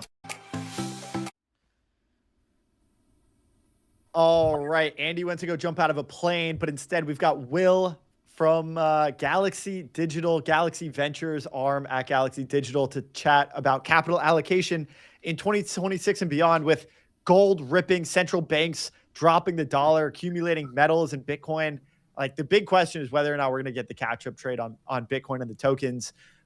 Will, you're a friend of the show. You've been here before. Welcome back, man. Thank you so much. Exciting to be here in 2026. I think this will be a good year for everybody who's listening to the show. Absolutely, man. Well, you guys had a great year in 2025. Like you were saying behind the scenes, you guys had some key themes that, I'm quite curious to see and hear whether or not you think those are going to roll over, or you think we're going to get, a fresh set.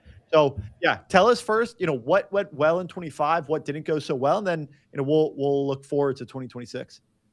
Yeah, I think we set out with the start. I think last time we chatted on the podcast, we talked a little bit about Fund One, the fundraising process, transitioning Galaxy from a balance sheet investing firm and a sort of a trading and investment firm as a public company to doing externalized with funds and that process.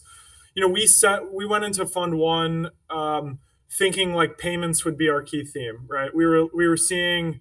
This was in, winter, sort of Jan, Feb, March 2024. Bridge had just raised their Series A.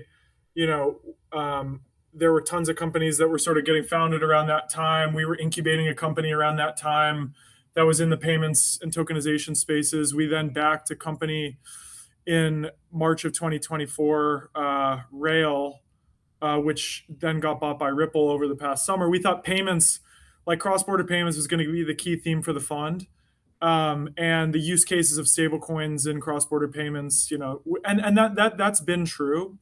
That has been a key idea. Just last night I was on the phone with a company in China, and they're moving payments cross borders from China to LATAM in 1 to 2 minutes, they said, and usually I've heard it fast or slower because of some of the end nodes, and so like. That stuff is real. Settlement across borders is happening very quickly with stablecoins.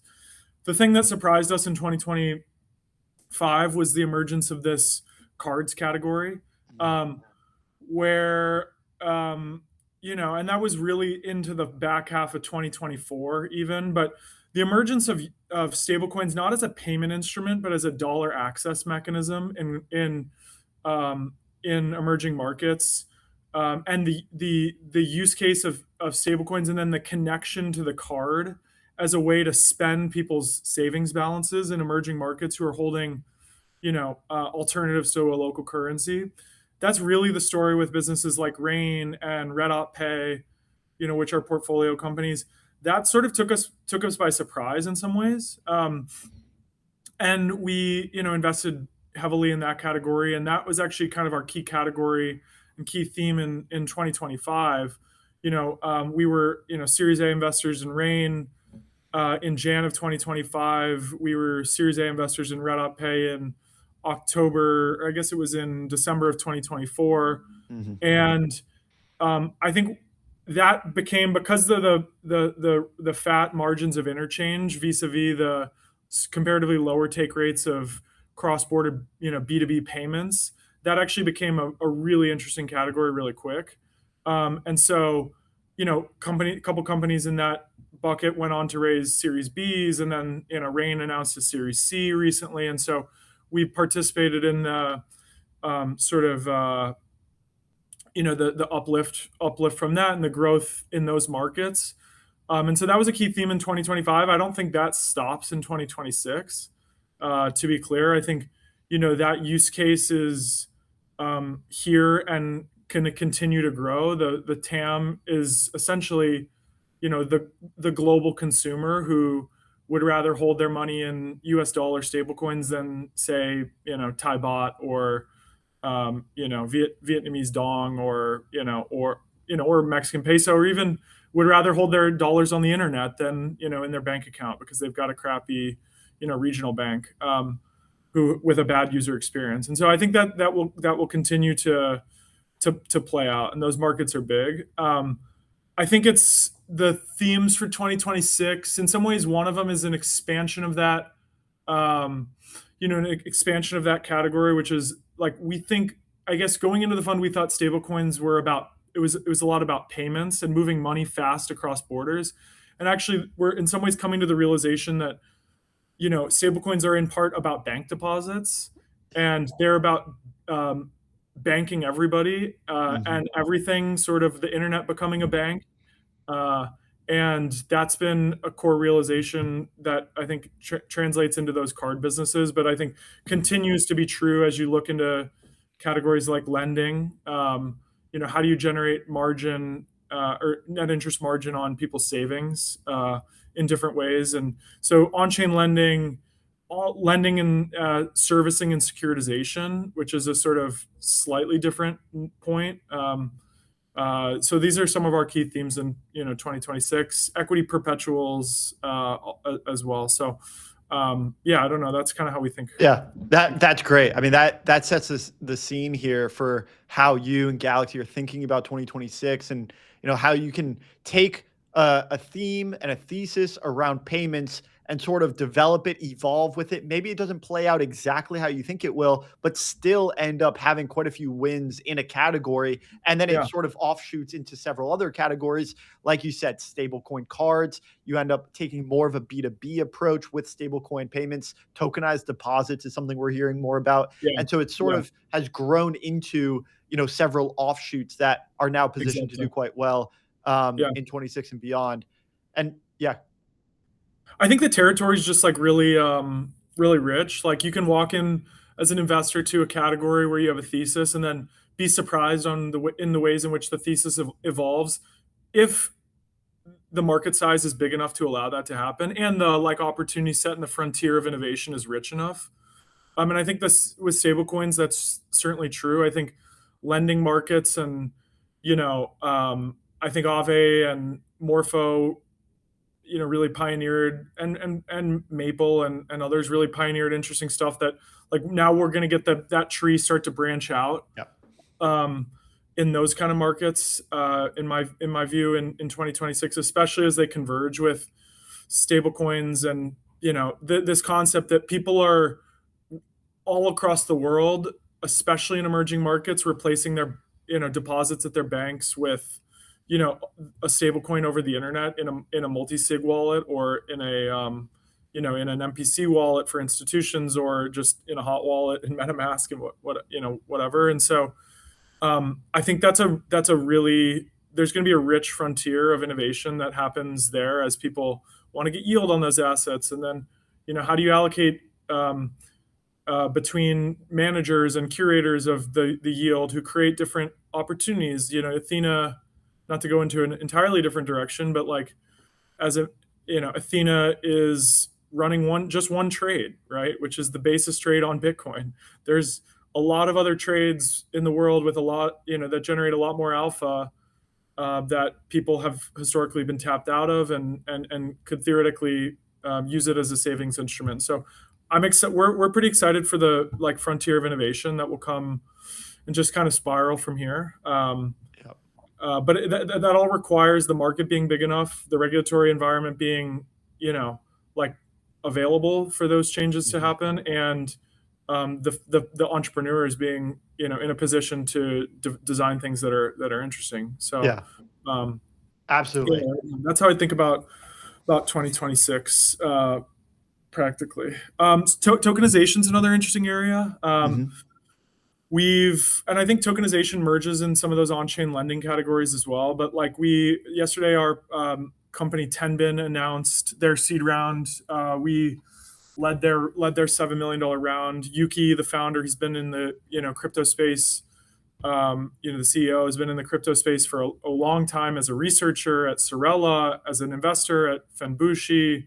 Jake, the CTO, at Spearbit. And so these guys have been in the industry for a while, realizing that, okay, instead of tokenizing an SPV, like an interest within an SPV, let's tokenize a position on the CME instead, right? It was in some ways the insight that Guy and Athena had originally, which is let's tokenize a position, a short position, a short future position on, Bybit and Binance, and actually Yuki's applying that kind of principle to gold and FX, currencies, and then wrapping that on chain, and then that's when it becomes interesting because you throw it in Aave and Morpho and Pendle, and that's where you get the composability. So there's going to be a ton of cool stuff. Superstate, another portfolio company, had announced their round early this year. Their Series Yeah. B, we were a Series A investor with them, and also, followed on the Series B at Galaxy. We've got close ties with, Superstate, and really love the team and think they're really innovating in the issuance of, public tokenized common shares, and at the transfer agent level. And so it feels like a good time, I think, to be a crypto entrepreneur and also an investor in the space. We had Jim on just a couple of days ago talking about the Series B, talking about tokenized equities, and it sounds like you guys have both sides covered. And as you know, we've been building out this thesis around neo finance, and it feels like there's really two buckets, and it came as a result of the DeFi frontier being so rich that it has now exploded into a tree of all of these categories, which include the RWAs, the tokenization protocols, the stable coins, all of these things all sort of tend to fall into, two buckets of quality assets, which is something that, we feel like we've been missing for so long. We've got Bitcoin, we've got ETH, now we've got stable coins and yield on those stables, but the long tail of assets in crypto are just not investable. And now we're bringing on equities, we're bringing tokenized equities to the table. And then we've got, essentially fixed income, which is the entire other side of the equation, where bringing fixed income on chain looks like stablecoin products built in with DeFi yield sources, but also like exogenous yield sources, so that it's not just rehypothecation and leverage and emissions that is paying that yield. And so we believe that DeFi really grew into this really robust landscape of neo finance. And what that looks like is, a Cambrian explosion of neobanks, which provide the user experience that people are looking for when they're accessing these sorts of products. But it also is the quality assets underneath, which we think is generally going to take the current crypto landscape and turn it into a much more mature, professional, legitimate landscape overall. And so it seems as if Galaxy Ventures kind of has things on both sides, right? You guys have the tokenized equities portion of the equation as a bridge between the legacy financial markets and the modern tokenized financial markets. And then also from the fixed income side of things, you guys, with Tenbin are tokenizing some of these ETF positions. And correct me if I'm wrong, but what that does is it provides a stable source of yield as a result of income that's paid via this ETF position. Yeah. I mean, so Tenbin, how it works is they take a position on a futures exchange that's essentially paying you, right? So if they're going long the future, they're getting paid to go long the future. And they actually, one of the things you can do, and not to front run Yuki and the team on this, but one of the things that's interesting you can do is you can actually, because you can, use only a percentage of the full position in margin, you can keep the remainder on chain, earning in sort of low yielding vaults. And so earning, if you have, let's say, 3x margin, you actually retain 66% on chain, yielding in, a Morpho vault or something else that's demonstrably low risk, right? And so you're replicating essentially the exposure to gold or Mexican peso or Brazilian real without actually, in some ways you are holding the spot. Like the CME is abstracting all the custody of those positions away from you, like the custody of the gold, which is something that Paxos with their Paxos Gold product or Tether with their Tether Gold product is like tokenizing and giving to you. The CME is abstracting all that away because you're just taking a position on a regulated, highly liquid exchange. It also brings liquidity to the position out of the box because issuance and redemption is essentially a trade, right, on that exchange. Now, I would say on Tenbin, they're not really on the fixed income side as much as they are on the, I guess in some ways they've got the variable yield, which is a feature, but they're kind of on the tokenization. I guess where do they fit? They're neither debt nor equity, right? They're more like commodities and currencies is how I'd visualize, maybe so a third category. I do think, and we will have, further announcements on the more fixed income side where, we made an investment, which I won't, I won't front run ourselves here, but we made an investment in December that we're pretty excited about where there's some component of on-chain loan servicing, right? So the workflows that you'd see in traditional asset-backed lending are actually getting brought on chain once you bring like loan servicing, so paying agent, calculation agent, verification agent, these service providers who will actually go in and check that all the like payments are being made to the right people in the waterfall, and all of the the numbers are right, and and payments are being made on time, and administering all of the like fund flows in these SPVs that really power asset-backed lending, asset-backed securitization. Like all that can be done on a blockchain, full stop. Yeah. And then once you bring those flows on blockchains, you can securitize them, you can create secondary markets around them. And so we made a really exciting investment in December on that front. So we're trying to bring it all together, like in one portfolio with some of these key ideas. But definitely it's been an exciting time, and hopefully it continues to be the right valuation environment and everything else to make such investments. So, Will, you're just gonna have to come back and talk to us about this investment that you guys made in December. Maybe with the founder. Yeah, absolutely. Would love to. Yuki, is a friend of the show as well. We were an investor in Sorella. Shout out Yuki. He's always welcome as well. Open invitation. And well, I just a couple of things left is we're going all in on this neo finance thesis. It seems as if, the underlying components here, you guys are investing in as well. Yeah. I'm curious, give me your brutally honest feedback on neo finance as an asset allocator in the space. You're doing a great job there at Galaxy Ventures. So I'm quite curious to get, your unique perspective on this thesis.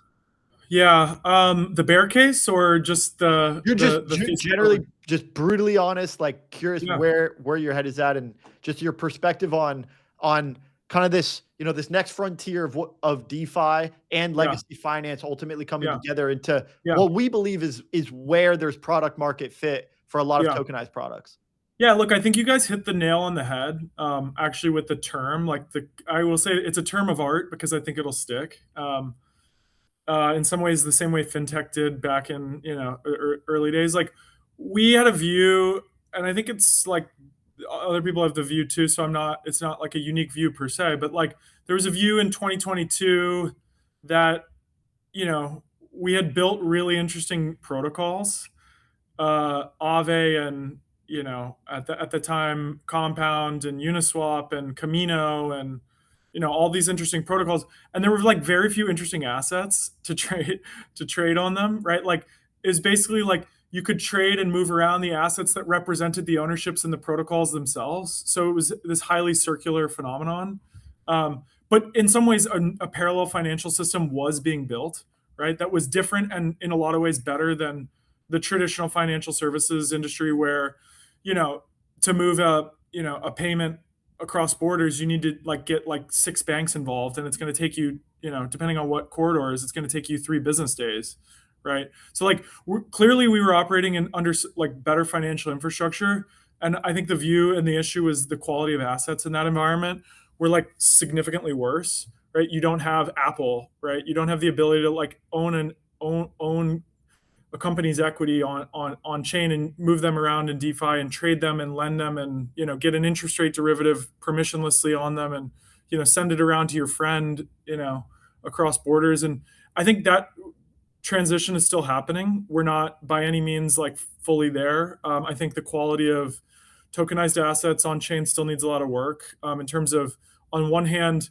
the distribution of tickers that are available on chain, and on the other hand, for the wrapped assets, which have broad distribution of tickers, what you don't really have is high quality legal guarantees, right? Because you're kind of doing pass through to some Cayman SPV, and and so there's some big caveats to make there, and I think that process is underway, and I think it will happen over time. That'll need a positive regulatory environment. That'll need, when Polican says, Project Crypto, I want to bring every ticker on chain, that's what you want to be hearing. But I think, the neo finance speaks to the idea that, finance run on a shared ledger is a better system than finance run on distinct ledgers, whether that you think about that as bank deposits and, you know, systemically important banks and regional banks for payments, or if you think about that as the DTCC versus, you know, the South Korean or Hong Kong, stock systems and tickers there, like, and how discombobulated those are with ADRs and, you know, ETFs. And I think there's a belief, at least in our team and broadly at Galaxy, that those things will get fixed over time. There's massive, phase shifts underway. In a lot of ways, hopefully should get better for the consumer, and I think it will get better for the consumer. And when those platform shifts happen, we want to be investing in the companies that are, making them happen. And at Galaxy broadly, like, we want to be contributing to that from an institutional infrastructure perspective and making sure we're helping, some of our clients are banks and large asset managers in the existing world, and we want to make sure they navigate those transitions smoothly as well, right? And so we're not myopically focused on disrupting banks and asset managers, but we will back them. We will back the companies disrupting them if they are going to get disrupted, right? And so that's, I don't know how we kind of conceptualize it. So I think it's absolutely spot on. Neo Finance, you heard it here first. The Rollup coined the term. Send it to everybody is basically what I would say. Get distribution on that ticker, Neo Finance. Yeah, Neo Finance. You guys issue it on chain. Put it in the smart contract so nobody else can steal it. You got it, man. Well, Will, it's always a pleasure having you join us. Always a unique perspective. Coming from a bridge that also sits, at the cross section of legacy finance. Like you said, you're talking to banks. You're helping them disrupt themselves before they get disrupted, which I think is something that they certainly appreciate, and we appreciate you coming on and sharing your wisdom with us. So whenever it comes time to announce that next portfolio company, you just join us here. We'll be happy to have you. Yeah, we will definitely do that. That'll be a good one. I think you'll like the founder is fantastic, so I think that'll be a good episode. Awesome. Thank you so much, Will. All right. Really appreciate it. We'll see you next time. Thanks, Robbie. See you. Cheers, man. Bye. All right, guys. There it is. Will's a G. Obviously making waves in the investing landscape as a primary, asset allocator in the space. Galaxy Digital is one of the biggest tickers when it comes to the public equities markets with crypto in mind. These guys are leading the charge. And obviously they're playing with their venture investments in the tokenized world. Superstate, we had Jim on just a couple of days ago. They're doing great work. And we anticipate that a lot more of these products are going to be brought on chain. There's not a ton of asset classes out there, right? And so when we think of quality assets, these are the ones. It's fixed income, which is the entire world of stablecoins plus yield equals fixed income. And then we've got equities. We saw New York Stock Exchange. They're going to bring all the equities. Superstate, securitized, bringing all the equities.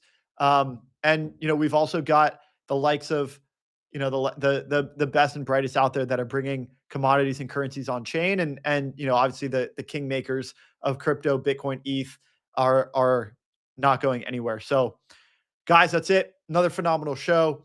And always a pleasure with the guys that we had on today. Philip from LiFi is a great friend of the show. Kevin from ETHGas, they're doing great things on the L1, and Will is a good friend from Galaxy Ventures as well. Always a pleasure, guys. Andy, don't die. Jumping out of an airplane. Hopefully he stays alive to co-host with me again tomorrow, guys. We'll be right back here tomorrow. So we'll see you then, and another great show. See you next time. Cheers, guys.